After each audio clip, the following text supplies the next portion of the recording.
Now at 5, a local blood bank is encouraging donations during National Blood Donor Month. Plus, we'll meet a Pittsburgh man who's thriving 10 years after nearly freezing to death and losing several limbs. The 2024 campaign heats up as President Biden gives a major speech in the battleground state of Pennsylvania, and Republicans visit Iowa ahead of caucus day. I'm Willie James Inman in Washington with the latest. The 4 states' most watched news starts now. Police in Miami, Oklahoma say one person is in custody following a shooting. This is KOAM News at 5. I'm Tanya Bach. It happened in the area of 2nd Street and H Street Northwest. There's been no word on any victims, but police say there is no continued threat to the community. The area has been blocked off to traffic for the time being. Well, January is National Blood Donor Month, so a local blood bank is asking for people to give. According to the Association for Blood Donor Professionals, only 3% of Americans currently donate blood, despite 65% of the population eligible to do so. Locally, the Community Blood Center of the Ozarks needs 200 donations a day to meet the needs of more than 45 hospitals in the area. And January can be a challenging month for the organization. Holidays play effect. People are busy, they've been worn out, flu and illness, or if people are sick, they can't donate. So it kind of takes a toll on January. It's something we can do to help others that doesn't cost us anything. It's just a real need in the area, and so why not? In 2023, the Community Blood Center of the Ozarks provided more than 60,000 units of blood to area hospitals. More than 29,000 donors supported the initiative. Well, tomorrow marks 10 years to the date when a near-fatal accident changed one man's life forever. In the early morning hours of January 6, 2014, the car Coulter Steffens was riding in swerved into a ditch west of Pittsburgh. Soaking wet in sub-zero temps, Steffens trekked through the snow in search of help. He walked, and when his legs stopped working, crawled until he reached the nearest house. The homeowner's discovery marked the turning point that saved Steffens' life. I'm just glad he showed up. If he wouldn't have showed up, I wouldn't be here. I know that much. If he wouldn't have called police or anything of that matter, I do remember him help chiseling me off the ground and throwing me on his bar table. I remember a bar table. I do remember that, and him throwing me up there, and they were throwing blankets on me. Steffens lost both lower legs and his right hand, but what emerged is a story of unwavering resilience. Tonight at 6, Steffens talks about that fateful night, the harrowing moments that followed, and how through music he was able to transform tragedy into triumph. Chloe Arroyo joins us now with a first look at the forecast. Thanks, Tanya. Now this morning we all saw that snowfall, but now we're seeing some isolated showers here and there. They're starting to dissipate, snow showers that is, nothing of which is causing any type of accumulation. And our roads for southeastern Kansas specifically is what we're keeping an eye on. They're clear as of right now, but some of which in the green are a little wet right now. So as we head into the evening hours, we're above freezing right now, but in the next couple of hours, we're going to get towards that freezing range. So those wetter roads, that's what you're going to want to keep in mind because they could refreeze overnight. Now coming up in a bit, we have a lot to talk about. We have our Monday and Tuesday snow potential, and then our next storm system, January 12th, which is a week from today. And then a cold blast coming up. That's all coming up here in just a bit. All right, thanks, Chloe. President Biden today visited Valley Forge and the headquarters that George Washington used in the Revolutionary War during a campaign stop in Pennsylvania. It's his first campaign event of 2024, a year that could very well see him take on former President Donald Trump again in the race for the White House. Willie James Inman has the details. President Biden is ramping up his 2024 re-election campaign in the battleground state of Pennsylvania. There's no confusion about who Trump is, what he intends to do. The president used the event to mark the 3rd anniversary since the January 6th assault on the U.S. Capitol, as he is anticipating a rematch with former President Donald Trump. His first rally for the 2024 campaign opened with a choir of January 6th insurrectionists singing from prison. Former President Trump's rivals for the GOP nomination are acknowledging the January 6th assault and say that becomes an advantage for Biden if he's in a rematch with Trump. If Trump is the nominee, the election is going to be about legal issues, criminal trials, and January 6th. Biden's record, no one's even going to be talking about that. It's all going to be about Trump. Republicans have lost the last 7 out of 8 popular votes for president. That is nothing to be proud of. Trump, who still maintains a big lead in the polls, has been able to largely disregard his rivals for the GOP nomination. Trump is campaigning in Iowa, which holds his caucuses in 10 days. Willie James Inman, CBS News, the White House. Well, Donald Trump is rallying in Sioux Center, Iowa tonight with another rally in Newton, Iowa tomorrow. Hoax bomb threats were made against government buildings in several states for a second day in a row yesterday. Officials say buildings in Arkansas, Maine, Mississippi, Montana, and Florida were all evacuated as a result of the threats. The buildings were searched and nothing was found. The threats come one day after Capitol proceedings in several states were interrupted following a series of threats. No states have reported finding any suspicious packages or items in those buildings either. Still ahead, more people going to work.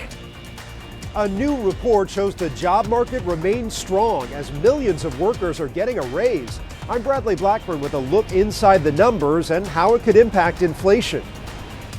And next in Health Watch, what new research discovered about the cause of sudden unexplained deaths in toddlers. Topping today's Health Watch, sudden unexplained deaths in toddlers are very rare, but they still devastate hundreds of families in the United States each year. And now researchers have identified a potential cause of the tragic medical mystery. Jared Hill reports on a new study. Crib video from November 2022 shows 17-month-old Hayden fell playing happily in his family's Maryland home. The next morning, his dad couldn't wake him up. It was every parent's nightmare. Hayden had become one of several hundred U.S. toddlers and preschoolers who die suddenly every year of unknown causes. It's much less common than sudden infant death syndrome, and more of a mystery. SIDS is extraordinarily well known. SUDC, or sudden unexplained death in childhood, which is the continuation just after age 1, is rarely discussed. With the help of Hayden's crib camera and videos of other toddlers who died unexpectedly, researchers from NYU Langone Health say they've observed seizures that happened within 30 minutes before the children died. All I know is that he had a seizure. Hayden's mom said he'd had seizures in the past when he got sick with a fever, but he always recovered quickly. A febrile seizure is a seizure event which can be a major convulsion, or they can be more minor, but they are limited to in illness, typically with fever, and in children, the tendency should be outgrown, and they're benign. Now Hayden's mom hopes the new research will lead to answers. If he could help one family, that's what we wanted. She says his life was too precious to not try to do something positive with this tragedy. Jared Hill, CBS News, New York. Researchers at NYU Langone Health say their study is very small and much more research is needed to explain how seizures may play a role in the children's deaths. The use of semaglutide drugs like Ozempic and Wegovy do not appear to be associated with a higher risk of suicidal ideation compared to other medicines for those conditions. Researchers say people taking the drug for weight loss at a 73% lower risk of first-time suicidal ideation and a 56% lower risk of recurrent suicidal ideation. These findings come just days after the FDA said it was reviewing reports of suicidal ideation among patients. Well, if you're looking to change your eating habits after the holidays, you're not alone. Research published in the New England Journal of Medicine finds most people eat about twice as much on Christmas compared to a normal day. While up to half of that holiday weight gain is quickly lost, the other half remains. CBS News medical contributor Dr. Celine Gounder sat down with the host of CBS Mornings and shared some tips to help you shed those pesky pounds in the new year.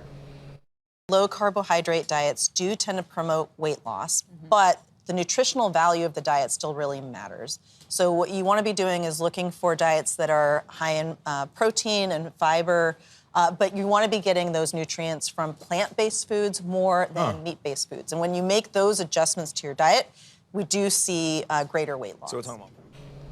Just this week, U.S. News and World Report named the Mediterranean diet, rich in vegetables, fruits, and fish, the best overall diet for the 7th year in a row. That's a look at today's health news. A little later, Google announces a plan to get rid of those cookies tracking your data.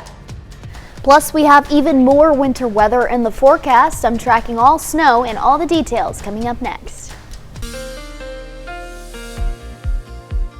Well, it's been a gloomy day, but we did have a lot of snow this morning. It was really pretty waking up this morning and opening up those curtains, seeing the beautiful snowfall. I mean, none of it lasted because of these temperatures, but here's a look at our Indigo Sky Casino and Resort. This is just west of Seneca, Missouri. The parking lot is wet, but it's cleared up completely from the snowfall earlier. Now we're still seeing a couple of snow showers here and there. They're very isolated, very sporadic, and mainly in our further western counties in southeastern Oklahoma. So around the Chanute area, Independence as well. Our temperatures are a little above freezing right now. They've reached the upper 30s, lower 40s for the majority of us, which has melted any type of snowfall that we had on the ground left over. It's completely gone at this point. Miami 42, Joplin 39, as well as Neosho, Fort Scott 35, Iola you're at 33, so you're getting there close to the freezing range. So any points where any of the roads are wet, keep that in mind, because as our temperatures near the freezing range, they could refreeze over. So if you have that evening commute, keep that in mind. Now for your weekend, will be pretty cold. Temperatures in the upper 30s for your high on Saturday, Sunday. We'll warm up just a hair, not by much, but we'll warm up a little bit at this point. We'll take what we can. Now we'll see a break Saturday, Sunday in terms of precipitation, but Monday and Tuesday, this is the next system that we're tracking. Here's round one of the week. We'll see rain transitioning into snowfall Monday evening because our temperatures will be above freezing. Then once they reach that 32-degree mark and below, that's when we're going to transition into snow. That's going to overlap into early Tuesday morning, and we'll continue into the early morning hours. And then for our further eastern counties, they could see that in the afternoon hours as well on Tuesday. So pretty much all day Tuesday for the majority of us. And then our next system that we're tracking, this one's a little further out, but something to put on your radar. Rainfall transitioning into snow early Friday morning into the afternoon hours, pushing off by early Saturday morning. So a lot to keep in mind. Taking you back to Tuesday, here are your weather impacts. Snow, cold temperatures, and wind. Now we won't really see much in terms of ice, but those colder temperatures, they're at a medium risk right now, but wait until you get into the end of next week. For our second system on Friday, we're going to see some really frigid temperatures. We're really tracking this cold blast right now, that Arctic air pushing down to the south in our area. So that's something to keep in mind for sure. Here's a look at the rest of the week. A very active week in terms of winter weather. We're going to be mighty chilly the rest of the week, really. And then our big system Monday, Tuesday, Friday, Saturday, we're still keeping an eye on that one, but for the most part, put on your calendar Monday and Tuesday is our next big weather maker. We'll be keeping an eye on that. Yes, for sure. It was kind of interesting, like how much snow they got out west compared to like nothing here, you know? It's crazy. It's all or nothing with snow, isn't it? Yeah, it is. All right, thanks, Chloe. Well, we have an update on that shooting in Miami, Oklahoma. Police have now confirmed a male victim has died. We also know the shooting happened around 3 this afternoon. We'll have the latest on the investigation tonight at 6. Coming up, what the latest federal report shows about the job market and how it impacts inflation. Topping today's Consumer Watch, Google is rolling out a test that restricts cookies on the latest version of its Chrome browser. Those are the little programs that track you on the internet and why you may see an ad for jeans seconds after you search for them. Instead of using cookies, Google has its own software tools designed to replace them. While some are cheering the change, others worry Google could corner the market for targeted advertising by eliminating third-party cookies. Verizon customers could get $100 thanks to the settlement of a class action lawsuit. The lawsuit alleges Verizon was charging customers undisclosed administration fees in a, quote, deceptive and unfair manner. Verizon has denied any wrongdoing, but has agreed to pay $100 million to settle the lawsuit. Those who are eligible will be notified via email or will receive a letter in the mail. The unemployment rate remains near record lows as U.S. businesses continue to add new workers. Bradley Blackburn shows us who's hiring. Hotels, restaurants, and other businesses in the leisure and hospitality sector added 40,000 jobs in December. The healthcare industry also grew, bringing on 38,000 positions. Altogether, the economy added a better than expected 216,000 jobs last month. However, numbers for October and November were revised down significantly. Still, the economy finished 2023 with 2.7 million more jobs than the previous year. CBS News business analyst Jill Schlesinger. So I think we finished the year as we started, defying expectations. Wages also increased in December, and millions of workers are receiving a raise this month. More than 20 states boosted the minimum wage, some pushing it to over $20 an hour. Restaurant owner Leah Gaccione is glad her employees are getting a raise, but she's facing a decision.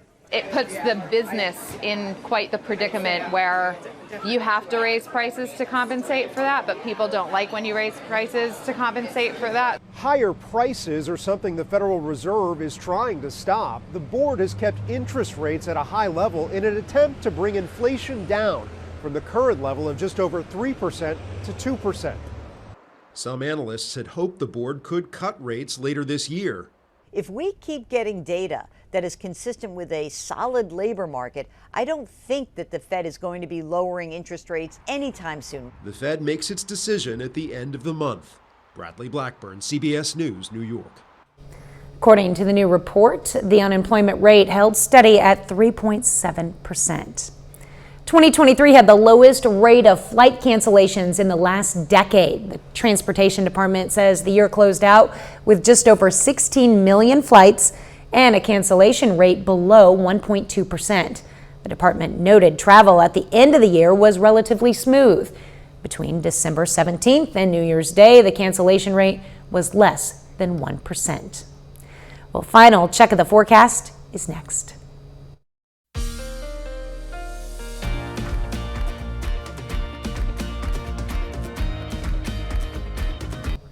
Up next on the CBS Evening News, a woman goes from living on the streets to living her musical dreams.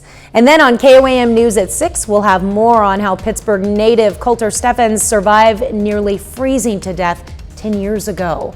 Plus, Kansas lawmakers meet with constituents in Pittsburgh to discuss priorities for the upcoming session. And it's day 2 of the Kaminsky Classic in Joplin. We'll have highlights from today's action. Stay with us for the CBS Evening News and then KOAM News at 6. Well, when severe weather strikes, you'll want to stay informed. You can do that by scanning this QR code. It'll take you to the KOAM News Now YouTube page, where our weather team will live stream during severe weather events to give you updated information. And while you're there, be sure to subscribe and ring the bell for notifications. Finally tonight, 3 commemorative coins honoring Harriet Tubman went on sale yesterday from the U.S. Mint. Each coin reflects a period of the abolitionist's life. The silver dollar depicts Tubman as a conductor on the Underground Railroad. The half dollar shows her as a spy and Union nurse during the Civil War. And the $5 gold coin features an older Tubman gazing in the distance toward the future. That's pretty cool. That is so sweet. Great woman to honor there. Very much. Final check of the forecast? Yeah, well, Monday and Tuesday is what you're going to want to keep in mind. You have a chance for showers that will lead into snow for the rest of your Tuesday. We'll see a break before we see another chance Friday and even into Saturday. So a lot going on in this 10-day forecast. Yeah, a lot. And we're watching Monday and Tuesday for sure. Very much. All right, thanks, Chloe. Thanks for joining us. The CBS Evening News is next. And of course, we'll be right back here for KOAM News at 6, and we'll see you then. Have a great evening and an even better weekend.